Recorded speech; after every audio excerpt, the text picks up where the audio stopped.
ಶಾಲೆ ಉಳಿಸಿ ಕನ್ನಡವನ್ನು ಬೆಳೆಸಿ ಅನ್ನೋ ಒಂದು ಕಾರ್ಯಕ್ರಮ ನಾವು ಆಯೋಜಿಸಿದ್ವಿ.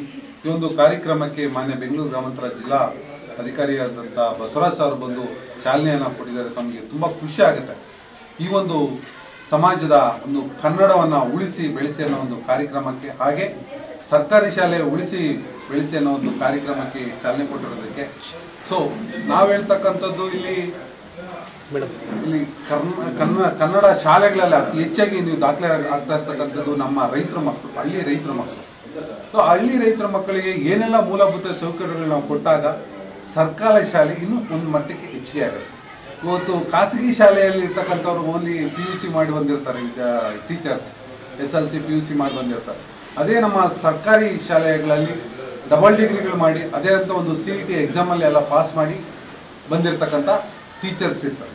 ಸೊ ಒಳ್ಳೆ ಒಂದು ಟೀಚರ್ಗಳನ್ನ ಒಂದು ಟೀಮಲ್ಲಿ ನಾವು ನಮ್ಮ ಮಕ್ಕಳನ್ನ ಅಲ್ಲಿ ಜಾಯಿನ್ ಮಾಡಿಸಿದ್ರೆ ಒಂದು ಉತ್ತಮವಾದ ಒಂದು ಭವಿಷ್ಯವನ್ನು ರೂಪಿಸ್ಕೊಳ್ತಾರೆ.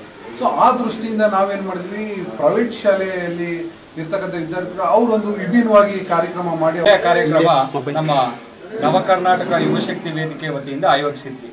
ಈ ಕಾರ್ಯಕ್ರಮದ ಉದ್ದೇಶ ಏನಂದ್ರೆ, ಸರ್ಕಾರಿ ಶಾಲೆಗಳನ್ನ ಉಳಿಸಿ ಕನ್ನಡ ಬೆಳೆಸಿ ಅಂತ ಒಂದು ಅಭಿಯಾನ ಶುರು ಮಾಡಿದ್ದೀವಿ.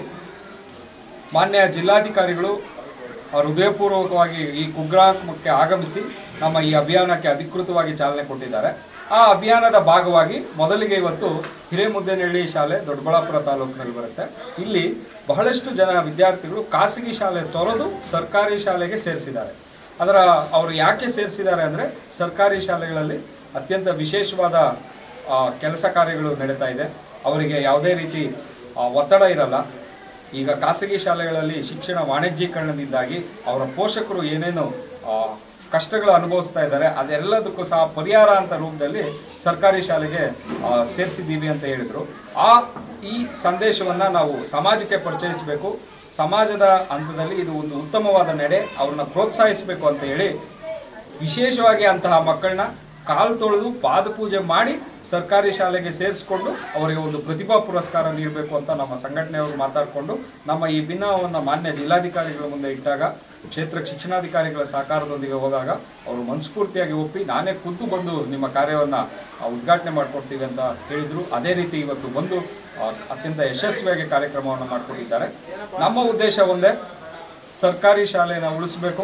ಸರ್ಕಾರಿ ಶಾಲೆ ಉಳಿದ್ರೆ ಮಾತ್ರ ಕನ್ನಡ ಉಳಿದಂಗೆ.